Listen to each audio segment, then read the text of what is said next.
इतिहास विषय के ऑनलाइन क्लास में आपका एक बार फिर से स्वागत है।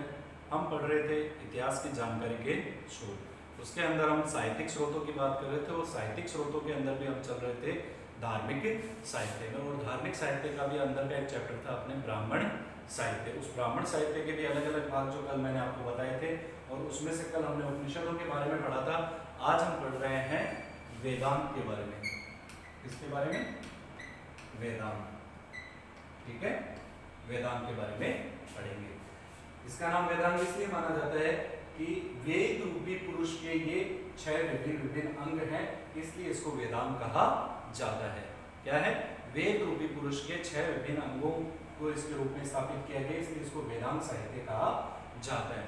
अब पूछते हैं कि वेदांत साहित्य की रचना क्यों की गई? ये इसलिए की गई थी कि जो वेदों का सरलीकरण किया जा सके, वेदों को आम जनता तक पहुंचाया जा सके, आम जनता उसको समझ सके, ठीक है, उसके अर्थ को समझ सके, उसको अपने जीवन में स्थापित कर सके। इसलिए वेदों के सरलीकरण के लिए, वेदों को आसानी समझने के लिए जिससे साहित्य की रचना की जाती है वो कहलाता था अपना वेदांत साहित्य। कौन सा साहित्य? वेदांत साहित्य। ठीक है। अब वेदांत साहित्य लैंग्वेज मैंने आपको इसकी परिभाषा समझा दी। वेदों के सरलीकरण के लिए, वेदों को आसानी से समझने के लिए जिस साहित्य की रचना की जाती है उसको वेदांत साहित्य कहा जाता है। और वेदांत नाम इसका इसलिए पड़ा हुआ है, इसलिए रखा है कि वेद रूपी पुरुष के ये 6 विभिन्न अंग बताए जाते हैं। ठीक है। अब वेदांत कितने प्रकार के होते हैं? तो वेदांत कितने प्रकार के होते हैं? 6 प्रकार के। ठीक है, इधर लिख रहा हूं, कौन सा हो रहा है? सबसे पहले आता है अपना शिक्षा। ठीक है। दूसरा हो गया व्याकरण। ठीक है। तीसरा हो गया अपना कल्प। चौथा हो गया अपना छंद। फिर हो गया अपना निरुक्त। ठीक है। और लास्ट वाला हो गया अपना ज्योतिष। इन 6 को हम वेदांत साहित्य में शामिल करते हैं। 6 हो गए अपने शिक्षा, व्याकरण, कल्प, छंद, निरुक्त और ज्योतिष। अब आपने परिभाषा दी कि वेद रूपी पुरुष के इनको विभिन्न अंग का दर्जा दिया गया है। किसको? क्या? तो शिक्षा को दर्जा दिया गया था नाक का। किसका? नाक या नासिका का। व्याकरण को दर्जा दिया गया था मुख का। कल्प को दर्जा प्रदान था कि वेद रूपी पुरुष के हाथ क्या हैं? कल्प हैं। छंद को वेद रूपी पुरुष का क्या माना गया? पैर माने गए। निरुक्त को माने गए कान माने गए। और ज्योतिष, ज्योतिष को माना गया आंख। ज्योतिष को क्या माना गया था? आंख। ठीक है। ये दर्जा दिया गया है कि वेद रूपी पुरुष शिक्षक है, वेद रूपी पुरुष की नाक है। व्याकरण क्या है? मुख है। कल्प क्या है? हाथ है। और छंद पैर है। निरुक्त क्या हो गया? कान हो गया। ज्योतिष क्या होगी? आंख होगी। ठीक है। तो ये वेद रूपी पुरुष के ये विभिन्न अंग दिए गए, इसलिए इसका नाम वेदांत साहित्य रखा गया था। ठीक है। अब हम इसके बारे में थोड़ा और देख लेते हैं, इसमें क्या क्या है। शिक्षा के अंदर क्या दिया गया है?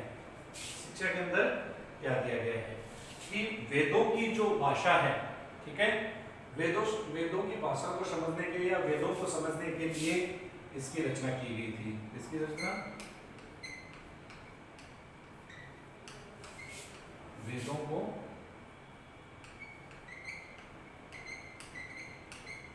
समझने के लिए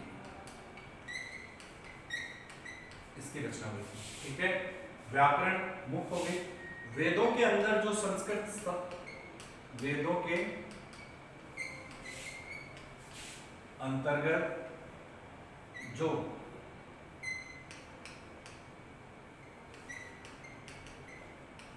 संस्कृत भाषा का प्रयोग किया गया है उसको आसानी से समझने के लिए व्याकरण की, इस व्याकरण नामक अंग की रचना की गई थी। कल्प में हो गया, कल्प के अंदर जो वैदिक कालीन, कल्प के अंदर क्या आ जाएंगे? वैदिक कालीन याज्ञिक कर्मकांड, याज्ञिक कर्मकांडों का उल्लेख है। फिर इसके अंदर ही वो चार आ जाएगा कल्प सूत्र, और कल्प सूत्र के 4 भाग आ जाएंगे, वो हम अलग से पढ़ेंगे।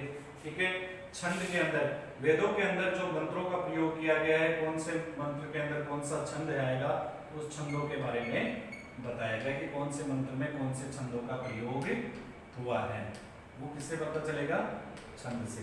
ठीक है, निरुक्त, निरुक्त के अंदर क्या था, जो वैदिक कालीन जो वेदों के जो कठिन शब्द थे उनके लिए एक अलग से ग्रंथ की स्थापना की गई थी, निघंटु।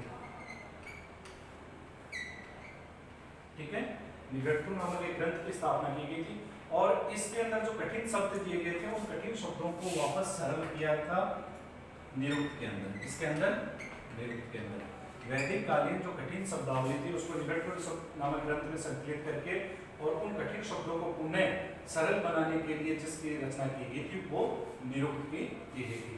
ज्योतिष, ज्योतिष का हम देखते हैं ग्रह नक्षत्रों के ज्ञान के लिए, ग्रह नक्षत्रों के ज्ञान के लिए ज्योतिष की आवश्यकता हुई। तो ये 6 प्रकार के थे, इनकी रचना किस लिए की गई थी वो भी मैंने आपको बता दिया। अब इनमें से कुछ के पता चल जाते हैं कि किसकी स्थापना किसने की, किसका कौन सा प्रमुख ग्रंथ है, तो वो भी हम देख लेते हैं। ठीक है, एक बार फिर से शिक्षा, वेदों को समझने के लिए, वेदों की भाषा को समझने के लिए जिसकी रचना की गई वो शिक्षा थी। ठीक है, व्याकरण, वेदों के अंदर जो संस्कृत भाषा का प्रयोग किया गया है उसको आसानी से समझने के लिए इस व्याकरण नामक ग्रंथ की स्थापना की गई थी। कल्प, कल्प का होता है वैदिक कालीन यज्ञिक कर्मकांडों का उल्लेख किया गया है, इसके अंदर सूत्र साहित्य आता है। ठीक है, इसको कल्प सूत्र भी कह सकते हैं, इसके अंदर सूत्र साहित्य आता है, सूत्र के अंदर 4 आते हैं, वो हम अगले भाग में देख लेंगे। ठीक है, फिर आता है अपना छंद, कि वेदों के अंदर कौन से छंद का सर्वाधिक प्रयोग हुआ है, कौन से मंत्र में किस छंद का प्रयोग होता है, वो सारा छंद साहित्य में इस छंद के अंदर दिया गया है। इसके अंदर गायत्री आ जाएगा, उष्णिक आ जाएगा, वष्टिक छंद आ जाएगा, इन सारे छंदों के बारे में बताया जाएगा। निरुक्त, निरुक्त का अर्थ होता है कि जो वैदिक काल की जो कठिन शब्दावली थी उसको निघंटु नामक एक ग्रंथ के अंदर संकलित किया गया था। उस निघंटु के अंदर जो कठिन शब्द थे उनको वापस सरल भाषा में कैसे प्रयुक्त किया जा सके, उसके लिए निरुक्त की स्थापना की गई थी। अंतिम आ जाता है अपना ज्योतिष। ज्योतिष का अर्थ होता है ग्रह नक्षत्रों के ज्ञान के लिए इसकी स्थापना की गई थी, ताकि किस समय में हमें यज्ञ करना है, किस समय में हमें ये जो अनुष्ठान करने हैं, इन पर कोई बुरा प्रभाव तो नहीं पड़ने वाला है, इन सब की जानकारी के लिए ज्योतिष की रचना की गई थी। ठीक है, अब इनके एक दो चीजें और देख लेते हैं, इसको साफ कर रहा हूं। देखो, जैसे शिक्षा पर, इस शिक्षा के लिए सबसे प्राचीन ग्रंथ लिखा था वामजय गौतम ने। किसने? वामजय गौतम नामक ऋषि थे, उन्होंने एक ग्रंथ लिखा था प्रतिशाख्य, प्रतिशाख्य नामक, यह शिक्षा पर रचित सबसे प्राचीन ग्रंथ माना जाता है। ठीक है, व्याकरण पर माना जाता है पाणिनि, जानते हो पाणिनि ने ग्रंथ लिखा था अष्टाध्यायी। ठीक है, व्याकरण पर आधारित सबसे प्राचीन ग्रंथ पाणिनि का अष्टाध्यायी माना जाता है। बाद में इस पर चलकर पतंजलि ने महाभाष्य लिखा था। ठीक है, अब आ जाता है कल इसके अंदर वो सारे सूत्र साहित्य आएंगे, वो हम अलग जो ये टॉपिक खत्म होने के बाद में देखेंगे। छंद, ठीक है, छंद पर पिंगल मुनि ने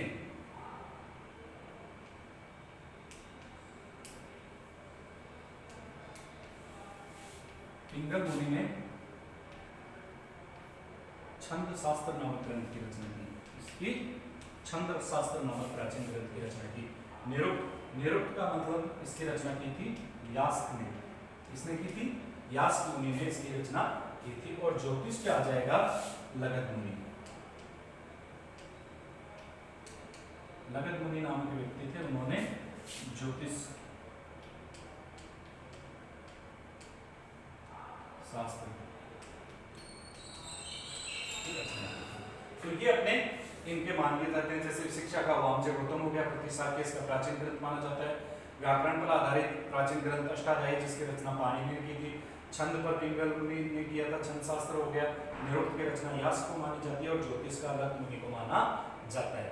तो ये इसका कुछ हो गया, डिवाइड हो गया। ठीक है, तो ज्यादातर इसमें ये पूछे जाते हैं क्वेश्चन इतना ही पूछता है, या तो आपसे ये पूछ लिया जाता है कि किसको कौन सा अंग माना गया है, ठीक है, ये किसकी रचना किसने की है। ज्यादा हार्ड जाएगा तो ये रचना का पूछ लेंगे, या फिर इतना पूछा जाता है कि वेदांत वेदांत साहित्य में शामिल नहीं है या है, ठीक है, इसके बारे में पूछा जाता है। तो हमें ये 6 याद रखने होंगे, और किसको कौन सा क्या माना गया, नाक किसको माना गया, मुख किसको माना गया, पैर किसको माना गया, इसके बारे में हम, ठीक है, याद रखना पड़ेगा। बस इतना सही होता है अपना वेदांत साहित्य, ठीक है। अब वेदांत साहित्य से एक दो क्वेश्चन और बन जाते हैं। एक क्वेश्चन काफी बार पूछा जाता है, हम अमूमन ध्यान नहीं दे पाते हैं ऐसे क्वेश्चन का। वेदांत साहित्य के अंदर काफी बार पूछा जाता है, ठीक है। ये क्वेश्चन होता है, वेदों का अंग नहीं है, वेदों के अंग नहीं है। इसके अंदर आपको ऑप्शन मिलेंगे उपनिषद, ठीक है, आरण्यक। तीसरा आपको ऑप्शन दिया जा सकता है इसके अंदर उपनिषद हो गया, आरण्यक हो गया, और ब्राह्मण ग्रंथ हो गए, और चौथा दे दिया वेदांत, चौथा दे दिया वेदांत, ठीक है। तो इसमें काफी लोग कंफ्यूज हो जाते हैं और वेदांत को मान लेते हैं कि यार इसमें तो दे रखा है वेदांत मतलब वेदों के अंग, तो ये तो इसका अंग हो गई, लेकिन ये नहीं है, ये वेदों का अंग नहीं है। वेदों के अंग के अंदर ये आएंगे वेद, ब्राह्मण ग्रंथ, आरण्यक और उपनिषद। उपनिषदों के लिए टिपिकल वाली क्लास में बताया था मैंने, उपनिषदों के लिए प्रयोग किया जाता है वेदांत, क्योंकि वेदों का अंतिम भाग क्या माना जाता है, उपनिषद माना जाता है, इसलिए इसको वेदों का अंत मतलब वेदांत माना जाता है, ठीक है। ये बहुत बार क्वेश्चन आता है, वेदों का अंग नहीं है, इसमें वेदांत ही होगा, ये वेदों का अंग नहीं होता। इसलिए वेदांत इसलिए कहा जाता है कि वेद रूपी पुरुष के ये 6 अंग बताए गए हैं इसमें, इसलिए इसको वेदांत कहा जाता है, ठीक है। ये अपना हो गया पूरा। अब हमने जो तीसरा वाला, अभी हमने तीसरा देखा था, इसमें कल्प, क्या देखा था, कल्प, ठीक है। उसके मैंने कहा था अलग से पढ़ेंगे इसको। वेदांत साहित्य का एक भाग होता है कल्प, ठीक है। इस कल्प के अंदर याज्ञिक कर्मकांडों का उल्लेख है। किसका उल्लेख है, याज्ञिक कर्मकांडों का इसके अंदर उल्लेख किया गया है। इसको अलग से एक नाम दे सकते हैं, कल्प सूत्र। क्या नाम दे सकते हैं, कल्प सूत्र, ठीक है। इस कल्प सूत्र के अंदर अलग अलग भाग दिए गए हैं, जैसे धर्म सूत्र आ गए, ठीक है। दूसरा आ गया इसमें श्रोत सूत्र, तीसरा आ गया इसमें ग्रह सूत्र, और चौथा आ जाएगा इसमें शुल्क, ठीक है। ये आ गया इसमें। अब धर्म सूत्र, ठीक है, सबसे पहले ले लेते हैं धर्म सूत्र। धर्म सूत्र के अंदर क्या है, जो समाज में रहने वाले व्यक्तियों के लिए जो कानून है, नियम है, उनका संकलन सूत्र शैली के अंदर जहाँ प्रयुक्त किया गया है वो कौन सा कहलाएगा, धर्म सूत्र, ठीक है। समाज में रहने वाले लोगों के लिए जो प्रयुक्त किए जाते हैं नियम, कानून, कायदे, उनके लिए कौन सा प्रयुक्त होता है, वो सूत्र शैली में जहाँ पर प्रयुक्त है उसको कहा जाता है धर्म सूत्र, ठीक है। ये आ जाता है श्रोत सूत्र, कि व्यक्तियों को किस प्रकार के कर्मकांड अपनाने हैं, ठीक है, किस प्रकार के उसको या कि कर्मकांड करने हैं, उसके लिए क्या निर्धारण किया गया, उसका सारा श्रेय होता है किसके अंदर निर्धारित किए जाते हैं, श्रोत सूत्र में। एक चीज और आपसे काफी बार क्वेश्चन पूछा जाता है कि स्मृति ग्रंथों का प्रारंभ किससे माना जाता है। स्मृति ग्रंथ जैसे मनुस्मृति होगी, बृहस्पति स्मृति होगी, नारद स्मृति होगी, उनका प्रारंभ या उनका मूल स्थान कहाँ से माना जाता है, धर्म सूत्र से ही उनका स्थान माना जाता है, ठीक है। फिर आगे ग्रह सूत्र। ग्रह सूत्र के अंदर हमें संस्कारों का उल्लेख मिलेगा, किसका मिलेगा, संस्कारों का उल्लेख मिलेगा, ठीक है। इसके अंदर परिवार के अंदर रहने वाले लोगों को किस प्रकार के कर्मकांडों का प्रयोग करना है, वो सारी चीजें हमें ग्रह सूत्र में मिलेगी। और ये आ जाता है लास्ट वाला शुल्क सूत्र। इसके अंदर बताया जाता है कि यज्ञ की जो वेदिकाएं हैं वो कैसे बनेगी। शुल्क का अर्थ क्या होता है, पहले तो ये देख लो, शुल्क का अर्थ होता है रस्सी। क्या होता है, रस्सी, ठीक है।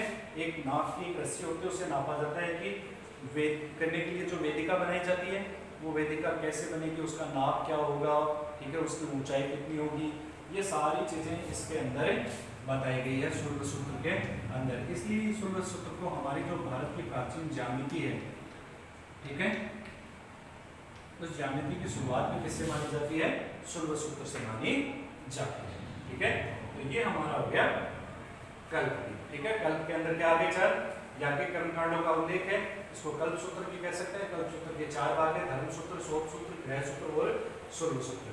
ठीक है, इसके अंदर ज्यादातर पूछा जाता है धर्म सूत्र का और शुल्क सूत्र का ज्यादा पूछा जाता है। धर्म सूत्र का अंदर ये है कि हमारे जो स्मृति ग्रंथ है उनका मूल आधार क्या है? धर्म सूत्र ही है। इसके अंदर समाज के अंदर प्रयुक्त होने वाले कानून और नियमों का सूत्र शैली के अंदर विकास किया गया है। गृह सूत्र के अंदर हमारे संस्कारों का उल्लेख हुआ है और इसके अंदर परिवार में रहने वाले लोगों को किस प्रकार के कर्मकांड करने उसका उल्लेख है।